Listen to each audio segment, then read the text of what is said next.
গভীর রাতে হঠাৎ অনুভব করলাম কেউ আমার দরজায় ধাক্কা দিচ্ছে। আমি ভেবেছিলাম হয়তো আমার স্বামী হবে, কিন্তু দরজা খুলে দেখি আমার ভাসুর কেমন জানি এক অদ্ভুতভাবে আমার দিকে তাকিয়ে রয়েছে। আমি তখন নিজেকে বাঁচাতে দৌড়ে গেলাম রান্নাঘরের দিকে। তখন আমার ভাসুরও আমার পিছু পিছু দৌড়ে গিয়ে আমাকে ধরে ফেলে মাটিতে ধাক্কা মেরে ফেলে দিয়ে আমার সাথে যা করল তা শুনলে বন্ধুরা তোমাদের মাথা গরম হয়ে যাবে। বন্ধুরা, গল্পটি অনেক অনেক ইন্টারেস্টিং। আশা করি গল্পটি শুনে তোমরা অনেক মজা পাবে। তবে গল্পটি শোনার পূর্বে বন্ধুরা, তোমাদের নিকট আমার ছোট্ট একটি অনুরোধ। তোমরা দয়া করে আমার চ্যানেলটি সাবস্ক্রাইব করে আমাকে সাপোর্ট করবা। বন্ধুরা, আমার নাম শ্রীযুতি। বিয়ে হয়েছে আমার 3 বছর হয়েছে। বিয়ের 3 বছর পর হঠাৎ করে আমার ভাসুর আমার দিকে খারাপ নজরে তাকাতে শুরু করল। আমার স্বামীর সামনেই আমার ভাসুর আমার সঙ্গে খারাপ কিছু করতে চাইত, কিন্তু আমার স্বামী আমার ভাসুরকে কিছু বলেনি। আমার স্বামী এতটা কাপুরুষ ছিল যে সে নিজেই আমাকে তার দাদার হাতে সঁপে দিতে চেয়েছিল। আসলে আমার স্বামী এবং আমার জ্যাঠানি যখন তারা দুইজনে স্বেচ্ছায় একে অপরের সঙ্গে নোংরা সম্পর্কে জড়িয়ে গিয়েছিল, তখন আমরা কেউ এই কথাটা জানতাম না। একদিন আমার ভাসুর যখন ঘরে ছিল না, তখন আমার স্বামী ও জেঠানি একে অপরের সঙ্গে খারাপ সম্পর্ক ছিল, এবং আমার ভাসুর নিজের চোখে নাকি তাদের দুজনকে একসঙ্গে দেখেছিল। তখন আমার ভাসুর আমার স্বামীকে অনেক মেরেছিল। আসলে আমার ভাসুর ও আমরা আলাদা বাড়িতে থাকতাম। আমরা গ্রামে থাকতাম, এবং আমি যে গ্রামে থাকতাম তার পাশের গ্রামে জীবন নামের একটি ছেলের সঙ্গে আমার বিয়ে হয়েছিল। জীবন বাড়ির ছোট ছেলে, এবং আমার ভাসুরের নাম হচ্ছে সীমান্ত। বিয়ের 2 বছর পরেই আমি কন্যাসন্তান জন্ম দিয়েছিলাম। কিন্তু আমার ভাসুর ও জেঠানির আমাদের অনেক আগে বিয়ে হয়েছিল। তারপরেও তাদের কোনো বাচ্চা হয়নি। কিন্তু আমার শাশুড়ি এই ব্যাপারে কোনো দিন আমার ভাসুর এবং আমার জ্যাঠানিকে কিছু বলেনি, কারণ আমার শাশুড়ি খুবই ভালো মনের মানুষ ছিলেন। উনি আমাকে এবং আমার জেঠানিকে অনেক ভালোবাসতেন। কিন্তু আমার শাশুড়ি আমাদের সঙ্গেই পুরাতন বাড়িতেই থাকতেন। আমার ভাসুর জেঠানি যে বাড়িতে থাকত, সেই বাড়িটা আমাদের এই পুরাতন বাড়ি থেকে কিছুটা এগিয়ে গিয়েছিল। সেদিন দুপুরবেলা আমার ভাসুর হঠাৎ করে আমার জেঠানিকে নিজের বাড়ি থেকে বের করে টানতে টানতে আমাদের এই পুরাতন বাড়িতে নিয়ে আসে। তার আগে জানি না কেন আমার স্বামী বাইরে থেকে অনেক দ্রুত দৌড়ো এসে বাড়ির ভেতরে ঢুকে রুমে এসেই দরজা লাগিয়ে হাঁপাতে লাগল। আর আমাকে বলল আমাদের বাড়িতে কেউ এলে দরজা খুলবে না। আমি বললাম ঠিক আছে। ঠিক ওই সময় আমাদের দরজায় কেউ এত জোরে ধাক্কা দিতে লাগল যে আমার স্বামীর বারণ করা সত্ত্বেও আমাকে বাধ্য হয়ে বাড়ির দরজা খুলতে হয়েছিল। আমি যখন বাড়ির দরজা খুললাম, তখন আমার ভাসুর ধাক্কা মেরে আমার জ্যাঠানিকে ঘরের ভিতরে ফেলে দিল। আমি তখন রেগে আমার ভাসুরকে বললাম, দাদা, আপনি এটা কেমন ব্যবহার করছেন? দিদিকে এভাবে ধাক্কা দিচ্ছেন কেন? ওই সময় আমার ভাসুরের চোখে অনেক বেশি রাগ ছিল। তারপরে উনি অনেক রেগে চিৎকার করে আমার স্বামীকে ডাক দিলেন। আমার স্বামী যখন তাও ঘর থেকে বের হয়নি, তখন আমি ভাসুরকে জিজ্ঞেস করলাম, কি হয়েছে, আমাকে কেউ কিছু বলবে? আমার ভাসুর তখন রেগে আমাদের রুমের দরজা ভেঙে দিয়ে আমার স্বামীর কলার ধরে ঘর থেকে বের করে তাকে জোরে ধাক্কা দিয়ে বলল, তোমার স্বামী আর আমার বউ, এরা দুইজন মিলে আমাকে ঠকিয়েছে। একে তো আমার ভাই বলতে ঘেন্না হচ্ছে, একে তো আমি আজ প্রাণে মেরে ফেলব। আজ আমি একে ছাড়ব না। সাহস কি করে হলো আমার বউয়ের সঙ্গে বাজে সম্পর্ক করার? সবকিছু শোনার পরে আমি তো মাথায় হাত দিয়ে বসে পড়েছিলাম, কারণ স্বপ্নেও ভাবতে পারিনি আমার স্বামী এরকম কিছু একটা নোংরা কাজ করবে, তাও আবার তার নিজের বৌদির সঙ্গে। তারপর আমার স্বামী নিজের ভুল বুঝতে পেরে আমার ভাসুরকে বলল, দাদা, আমি ভুল করেছি, আমাকে ক্ষমা করে দাও। আমার ভাসুর তখন বলল, তুই এটা ভুল নয়, অনেক বড় অপরাধ করেছিস, আর এটার শাস্তি তো তোকে পেতেই হবে। তাই আমি এক্ষুনি পঞ্চায়েতে যাব, আর তোর ব্যাপারে সব কিছু সত্যি কথা বলে দেব। পঞ্চায়েতের নাম শুনে তো আমার স্বামী অনেক ভয় পেয়ে বলল, দাদা, তোমার পায়ে ধরছি, তুমি আমাকে যা শাস্তি দেবে আমি মাথা পেতে গ্রহণ করে নেব। কিন্তু তুমি দয়া করে পঞ্চায়েতে যেও না। ওই সময় আমার জ্যাঠানিও আমার ভাসুরের পা ধরে বলল, আমি ভুল করেছি, আমাকে ক্ষমা করে দাও। এই কথাটাকে আর বাড়াবাড়ি করো না, তাহলে আমাদের বাড়ির মান সম্মান কিছুই থাকবে না। আমার ভাসুর তখন জ্যাঠানির চুলের মুঠি ধরে বলল, মান সম্মান আর কিছু বাকি রয়েছে কি? সবকিছু তো শেষ করে দিলি। তুই যা করছিস, তোকে আমি আর কোনোদিন স্ত্রী রূপে গ্রহণ করব না। তুমি যার সঙ্গে মুখ কালো করেছিস, ওর সঙ্গে থাক। ওই সময় আমার শাশুড়ির ঘরে ঢুকে আমার ভাসুর এবং আমার স্বামীকে জিজ্ঞেস করল, কি হয়েছে? তোরা এইভাবে চিৎকার চেঁচামেচি ও ঝামেলা করছিস কেন? ওদিকে আমার শাশুড়ি আমার মাথায় হাত দিয়ে কাঁদতে দেখে আমার কাছে এসে জিজ্ঞেস করল, বৌমা তুমি এইভাবে মাথায় হাত দিয়ে কাঁদছ কেন? কেউ তোমাকে কিছু বলেছে? এই বাড়িতে কি চলছে? আমার ভাসুর তখন রেগে মেঘে তার মাকে বলল, তোমার ছোট ছেলে আর তোমার বড় বৌমা দুইজন মিলে আমাদের ঠকিয়েছে। আমি নিজের চোখে দুইজনকে একসঙ্গে সবকিছু করতে দেখেছি। আমার শাশুড়ি তখন জেঠানির কাছে এসে বলল, ছি ছি ছি, তুমি এই রকম করবে আমি তো কোনোদিন ভাবতেও পারিনি। আজ তোমার জন্য আমার বাড়িতে এত বড় অশান্তি ও ঝামেলা সৃষ্টি হয়েছে। তারপর আমার স্বামী ভাসুরের পা ধরে বলল, দাদা তুমি যা বলবে আমি তাই করব, কিন্তু দয়া করে পঞ্চায়েত যেও না। আমার ভাসুর তখন বলল, তুই যেমন আমার মান সম্মান নষ্ট করছিস, ঠিক ওই রকম আমিও তোর মান সম্মান নষ্ট করে দেব। যতক্ষণ না আমি নিজের বদলা নেব, ততক্ষণ আমি তোকে ছাড়ব না। আর আমার বদলা তখনই পুরো হবে, যখন আমি তোর বউয়ের সঙ্গে বাজে সম্পর্ক করতে পারব। তবেই তুই বুঝতে পারবি কতটা কষ্ট হয়। ভাসুরের মুখ থেকে এই রকম নোংরা কথা শুনে আমি রেগে গিয়ে বললাম, আপনার কি মাথা খারাপ হয়ে গেছে নাকি? এটা কোনো সমস্যার সমাধান নয়। আপনি আরও বেশি সমস্যা তৈরি করছেন। আর আপনি আমার ভাসুর হয়ে এত অশ্লীল কথা কিভাবে বলতে পারলেন? আমার স্বামী তখন আমার কাছে এসে বলল, দাদা যেটা বলছে তোমাকে সেটা করতেই হবে, নইলে দাদা যদি পঞ্চায়েতের কাছে চলে যায় তাহলে আমাদের কি দুর্গতি হবে সেটা তুমি খুব ভালোভাবে জান। ওই সময় আমার শাশুড়ি বললেন, ছি তোরা আমার ছেলে, তোদের মতো ছেলে হওয়ার থেকে আমি বন্ধ্যা হওয়াই ভালো ছিল। ভালোই হয়েছে যে তোদের বাবা এই পৃথিবীতে নেই, না হলে তোদের এই কুকর্ম দেখে জ্যান্ত লাশ হয়ে যেত। আমি তখন বললাম, যাই কিছু হোক না কেন, আমি নিজের মান সম্মান নষ্ট করব না। তাতে আমার ভাসুর যাই কিছু করুক না কেন, প্রয়োজনে আমি আমার নিজের জীবন ত্যাগ করে ফেলব। কি তাদের ফাঁদে পড়ে আমি মরে গেলেও কোনো অশ্লীল কর্ম করব না।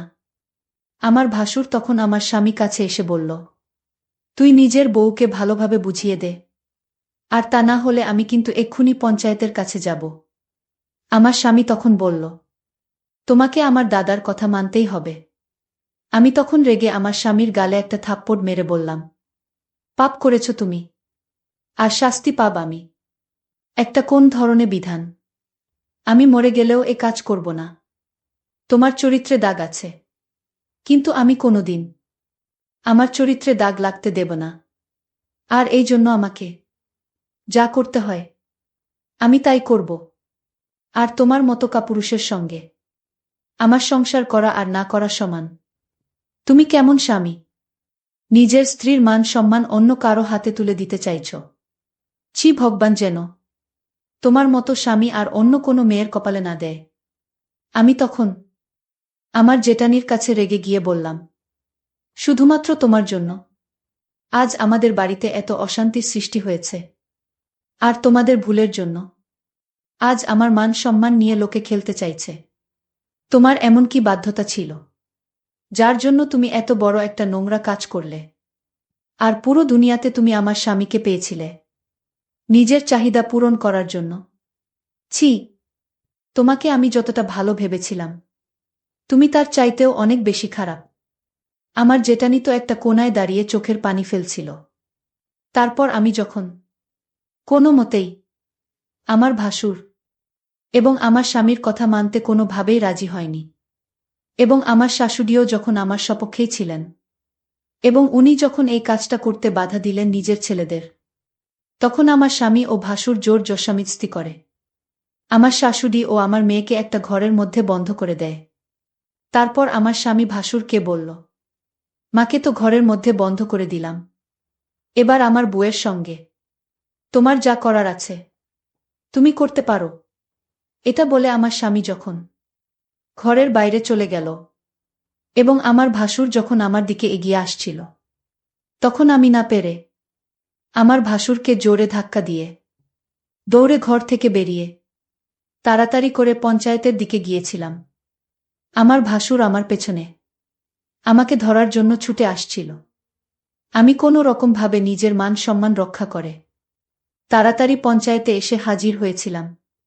ভেবেছিলাম পঞ্চায়েত আমার সঙ্গে ন্যায্য বিচার করবে, কিন্তু পঞ্চায়েতে আমাদের ব্যাপারে সব কথা শোনার পরে যা সিদ্ধান্ত নিয়েছিল সেটা শুনে তো আমার পায়ের তলা থেকে যেন মাটি সরে যাবার অবস্থা হলো। সবকিছু শোনার পরে পঞ্চায়েত আমার ভাসুরকে জিজ্ঞেস করল যে সে কি চায়। আমার ভাসুর তখন জোর গলায় করে বলল, আমার ভাই যেমন আমার বউয়ের সঙ্গে বাজে কাজ করেছে, আমি ঠিক তার বউয়ের সঙ্গে এই রকম কাজ করতে চাই, তবে আমার সঙ্গে ন্যায্য বিচার হবে।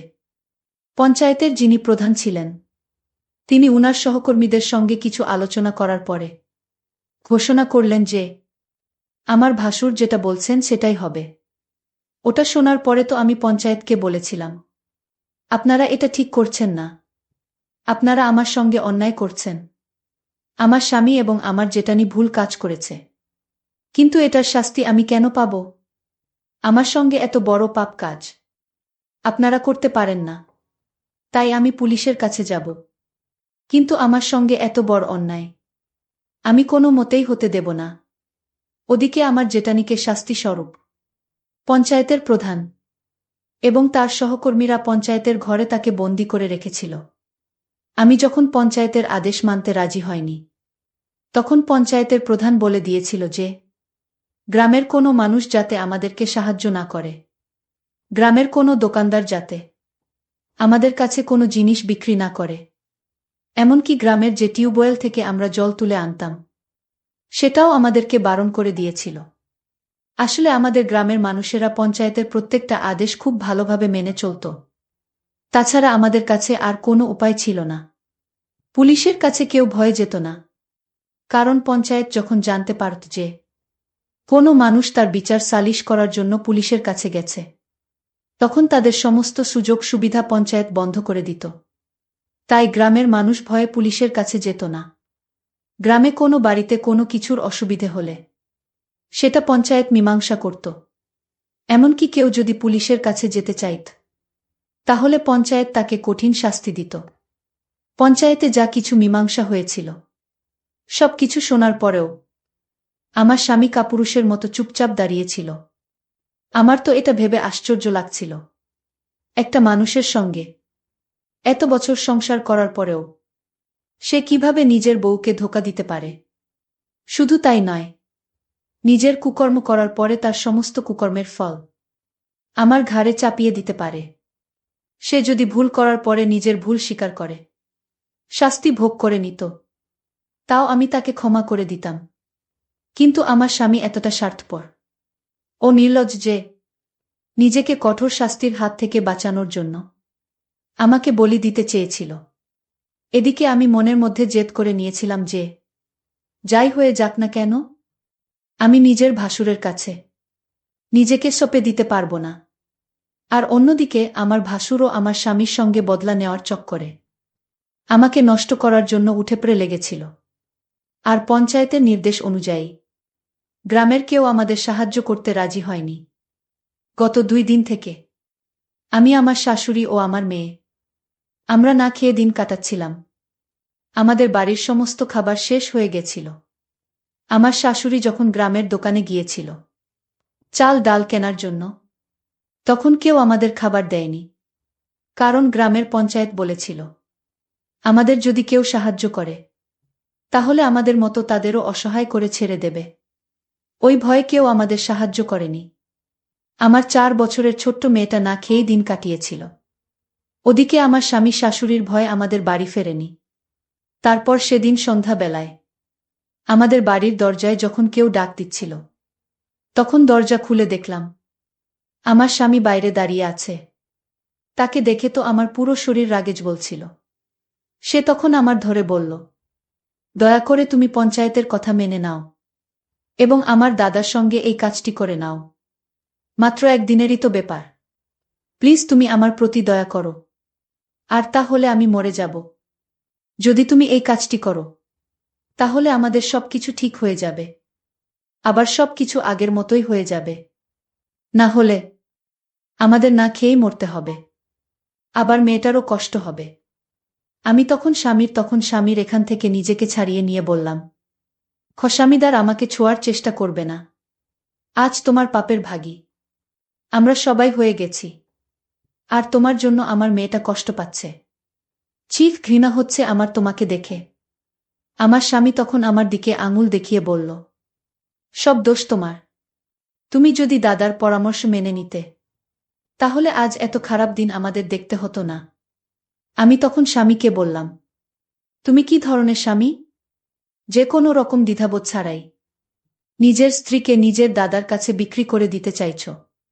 প্রত্যেকটা স্বামীর কর্তব্য হচ্ছে তার স্ত্রীর মান সম্মান রক্ষা করা, কিন্তু তুমি এতটা নির্দয় নিষ্ঠুর নির্লজ্জ যে আমার মান সম্মান নিজের হাতে নষ্ট করার জন্য উঠে পড়ে লেগেছে। আমি তোমাকে কোনো দিন ক্ষমা করতে পারবো না। তুমি আমার চোখের সামনে থেকে দূর হয়ে যাও, নইলে আমি ধাক্কা মেরে তোমাকেই বাড়ি থেকে বের করে দেব। ওই সময় আমার শাশুড়ি ঘর থেকে বেরিয়ে এসে তার ছেলেকে দেখে অনেক রেগে গিয়ে ভেতর থেকে একটা লাঠি এনে বলল, বেরিয়ে যা এখান থেকে, না হলে লাঠি দিয়ে তোকে মেরে মেরে তোর পিঠের ছাল আমি তুলে নেব। বেরিয়ে যা আমার চোখের সামনে থেকে, আমি তোদের মুখ দেখতে চাই না। ওই কথাটা বলে আমার শাশুড়ি আমার স্বামীকে ঘর থেকে বের করে দিয়ে ভেতর থেকে দরজা লক করে আমাকে ধরে কাঁদতে শুরু করল। আমার শাশুড়ি মা আমার মাথায় হাত বুলিয়ে বলল, আমি যতদিন বেঁচে আছি তোমার সঙ্গে অন্যায় হতে দেব না। আমি তোমার নিজের মা নাও হতে পারি, কিন্তু আমি তোমার শাশুড়ি মা। তোমার জায়গায় যদি আমার মেয়ে হতো, তাহলে আমি তাকে এইভাবেই রক্ষা করতাম। তুমি আমার নিজের মেয়ে না হলেও তুমি তো অন্য কারো মেয়ে, তাই তুমি একদম চিন্তা করো না। এই বলে আমার শাশুড়ি নিজের হাত থেকে লাঠিটা ফেলে দিয়ে ঘরের ভিতরে চলে গেলেন। আমি তো কিছুই বুঝতে পারছিলাম না যে এবার আমি কি করব। একবারের জন্য আমি ভেবেছিলাম আমার বাবা মায়ের কাছে আমি চলে যাব, কিন্তু আমার বাবা মা তো নিজেরাই খুব অসহায় ছিল। তাদের বয়স হয়েছিল, আমার বাবা মা বৃদ্ধ হওয়ার কারণে কাজ করতে পারত না, এবং আমার দাদা তাদের থাকা ও খাওয়ার দায়িত্ব নিয়েছিল। ওই অবস্থায় আমি যদি বাবা মায়ের বাড়ি চলে যেতাম, তাহলে হয়তো তাদের উপরেই বোঝা হয়ে যেতাম। এই ভেবে আমি বাবা মায়ের কাছে যেতে পারিনি। সেদিন রাতের বেলা আমাদের বাড়িতে কিছু খাবার ছিল না। যে দুটো মুড়ি রাখা ছিল, সেই দুটো মুড়ি জলে ভিজে আমার মেয়েকে খাইয়ে ঘুম পাড়িয়ে দিয়েছিলাম। এদিকে আমার শাশুড়ি ও আমি সেদিন রাতেও না খেয়েছিলাম।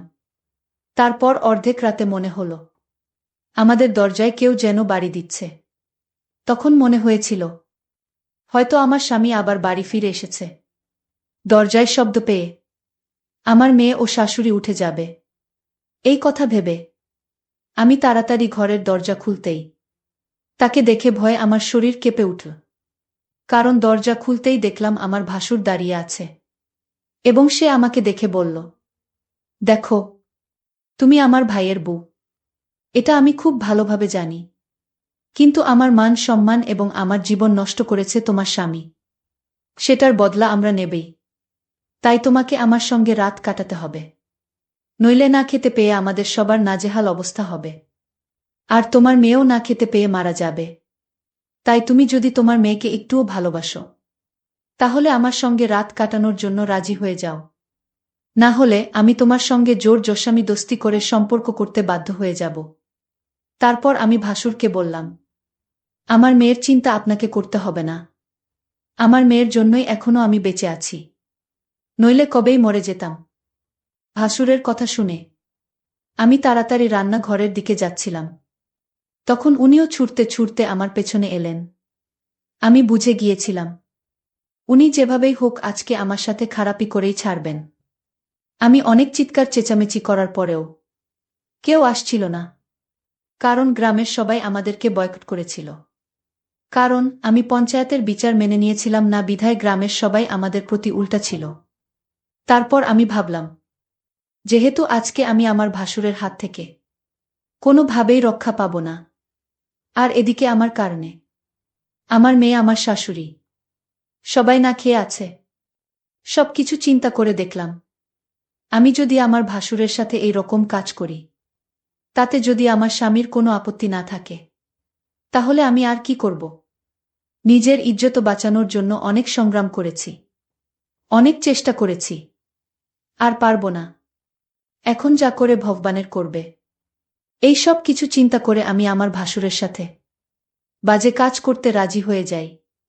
আমার ভাসুর এতটাই শক্তিশালী এবং পাওয়ারফুল ছিল যে মনে হচ্ছিল যেন আমার উপর একটি ঘূর্ণিঝড় বয়ে যাচ্ছিল।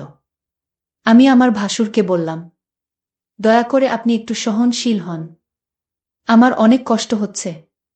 তারপরেও আমার ভাসুর সাথে সারারাত ইচ্ছামতো এক অদ্ভুত কাজ করেছিল। মনে হয় অনেকটা রাগেই আমার সাথে এই রকম করেছিল। তারপর আমার ভাসুর শান্ত হয়ে সব কিছু মেনে নিয়েছিল। তারপর আমাদের পরিবারে আবার আগের মতো শান্তি হয়ে উঠেছিল। পরিশেষে আমি তোমাদেরকে বলবো, বন্ধুরাও কেউ মরে পাপে, আবার কেউ মরে ধাপে। আমার অতীত একই অবস্থা হয়েছিল আমার স্বামীর পাপের কারণে। এর শাস্তি আমাকেই ভোগ করতে হয়েছিল।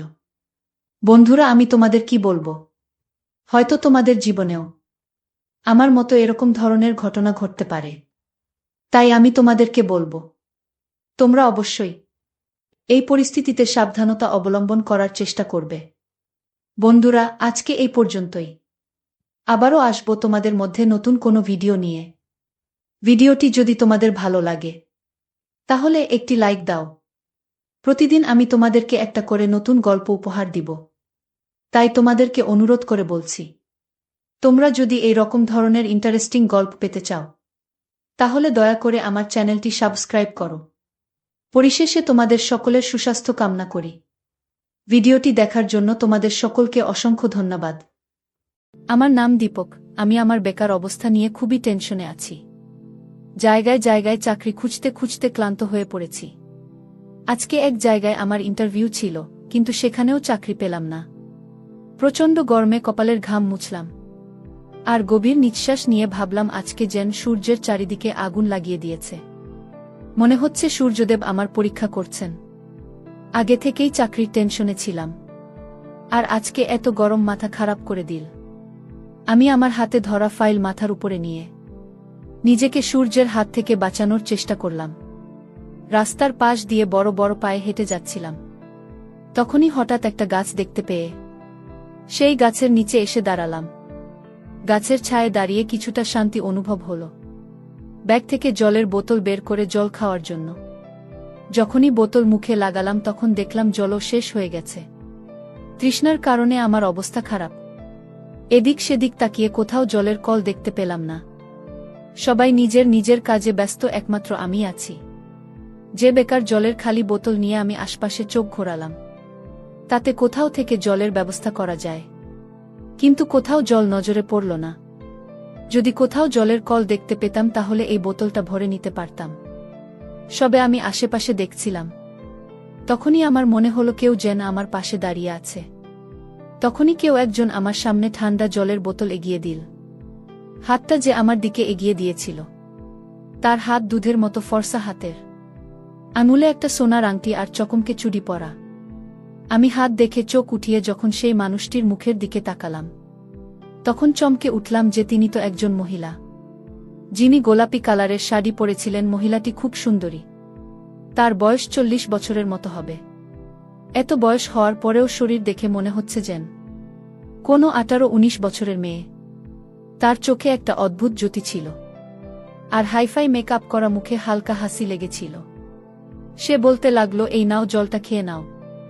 তোমার তৃষ্ণা লেগেছে তো? আমি ওখানে দাঁড়িয়ে অনেকক্ষণ ধরে তোমাকে দেখেছিলাম। তোমাকে দেখে আমার কিছুটা টেনশনে মনে হচ্ছে। আমি জলের বোতলটা তার হাত থেকে নিয়ে জল খেতে লাগলাম, কেননা আমার খুব তৃষ্ণা লেগেছিল। এক নিঃশ্বাসে সমস্ত জল শেষ করে সেই বোতলটা মহিলাকে ফেরত দিয়ে দিলাম। তিনি এত বেশি সুন্দরী ছিলেন যে আশেপাশের অনেক ছেলে তাকে ঘুরে ঘুরে দেখছিল। তার গেট আপ দেখে মনে হচ্ছিল সে খুব ধনী আর ভদ্র ফ্যামিলির মহিলা। আমি সেই মহিলাকে থ্যাংক ইউ বললাম, আর তাকে বললাম যে আমি এখানে পাশেই আমার চাকরির ইন্টারভিউয়ের জন্য এসেছিলাম। অনেকদিন থেকে চাকরি খুঁজছি, কিন্তু এখনও চাকরি পাইনি। আমি ভারতের অসংখ্য বেকারের মধ্যে একজন। অনেক জায়গাতে চাকরির জন্য ইন্টারভিউ দিয়েছি, কিন্তু প্রতিবার আমার কপাল আমাকে খালি হাতে ফিরিয়ে দিয়েছে। আমি জানি চাকরি পেতে গেলে সোর্সের দরকার হয়, কিন্তু আমার কোনো সোর্স নেই। এত পড়াশোনা জেনে কোনো লাভই হলো না। যাই হোক, আপনাকে অসংখ্য ধন্যবাদ। আমি সেই মহিলাকে আরেকবার থ্যাংক ইউ বলে তাড়াতাড়ি করে বাড়িতে ফিরতে চাইছিলাম, কেননা বাড়িতে আমার অসুস্থ মা এবং যুবতী বোনের খাওয়ার জন্য চাল, ডাল, সবজি নিয়ে যেতে হবে। আমি এসব নিয়ে বাড়িতে যাব, তারপরে বাড়িতে রান্না চলবে, কেননা বাড়িতে একমাত্র আমিই ছিলাম যার উপরে বাড়ির সমস্ত দায়িত্ব ছিল। তাই আমি এখানে বেশি সময় নষ্ট করতে পারব না। আমি দ্রুত পায়ে সেই মহিলার কাছ থেকে নিজের বাড়ির দিকে হাঁটা লাগালাম। টাকা বাঁচানোর চক্করে আমি বেশিরভাগ সময় পায়ে হেঁটে যেতাম, কেননা রিকশায় উঠলে পয়সা দিতে হবে। কেউ তো আর ফ্রিতে আমাকে বাড়ি অবধি পৌঁছে দেবে না। টাকা পয়সার খুব অভাব ছিল, তাই অনেক ভেবে চিনতে চলতে হতো। আমি সবেমাত্র সেই নির্জন জায়গা ছেড়ে এগিয়ে এসেছিলাম, তখনই মনে হলো কেউ যেন আমার পিছনে নিয়েছে। আমি পিছন দিকে তাকিয়ে দেখলাম গোলাপি শাড়ির মহিলা আমার পিছন পিছন আসছেন। আমি তাকাতে এসে হালকা হেসে আমার দিকে দেখতে লাগল। প্রথমে ভাবলাম এই মহিলার বাড়ি হয়তো এই দিকেই, কিন্তু সে পায়ে হেঁটে কেন যাচ্ছেন? এসব ভাবতে ভাবতে আমি এগিয়ে যাচ্ছিলাম। সেই মহিলাও আমার পাশে এসে আমার সঙ্গে সঙ্গে হাঁটতে লাগল। আমি এক সেকেন্ডের জন্য থেমে গেলাম। আমার থামার সাথে সাথে সেও থেমে গেল। এই মহিলার ব্যবহার আমার খুব অদ্ভুত লাগল।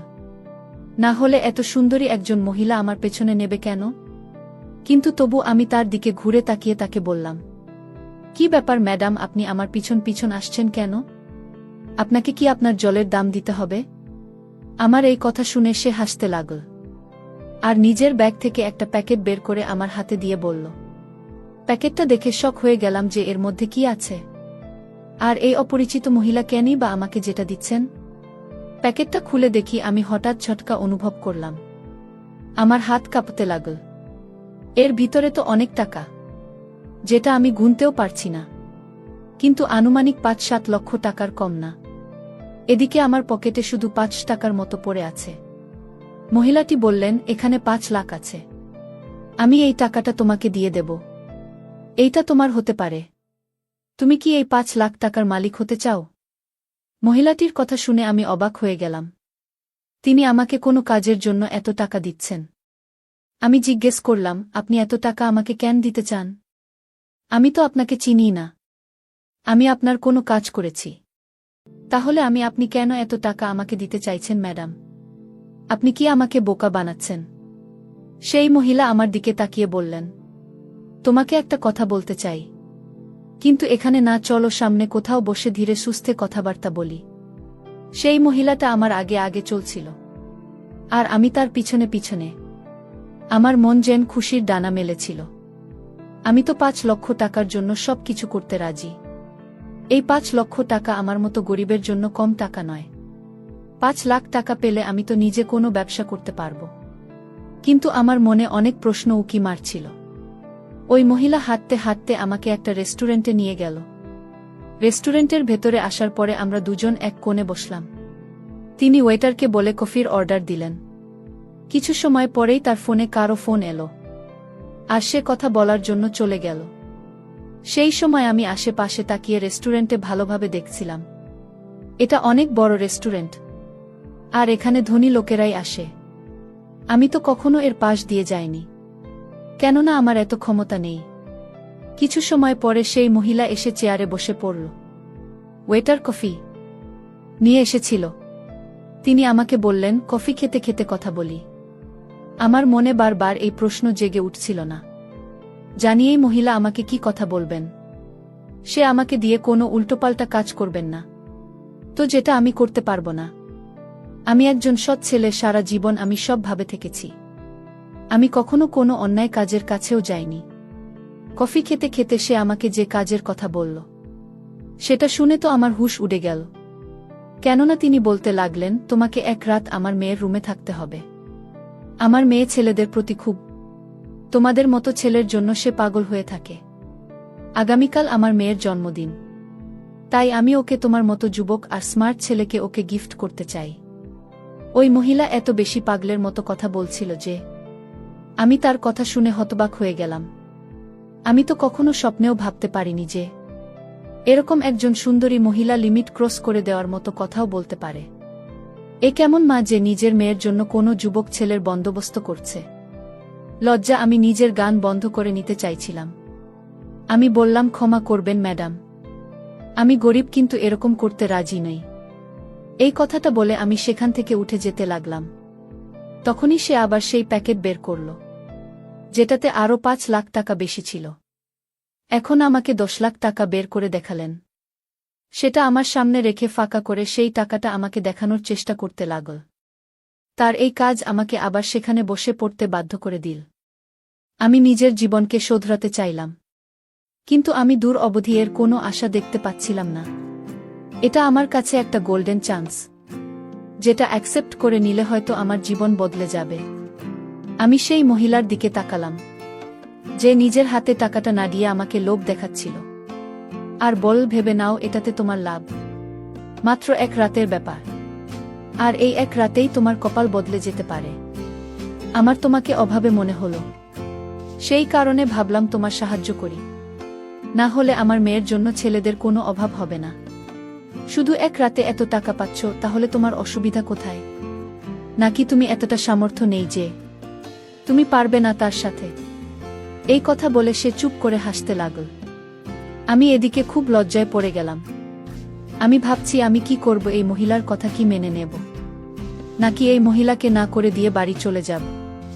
কিন্তু বাড়িতেও তো খুব অভাব, মাও অসুস্থ, আমার মাথায় কিছুই আসছিল না যে আমি কি করব।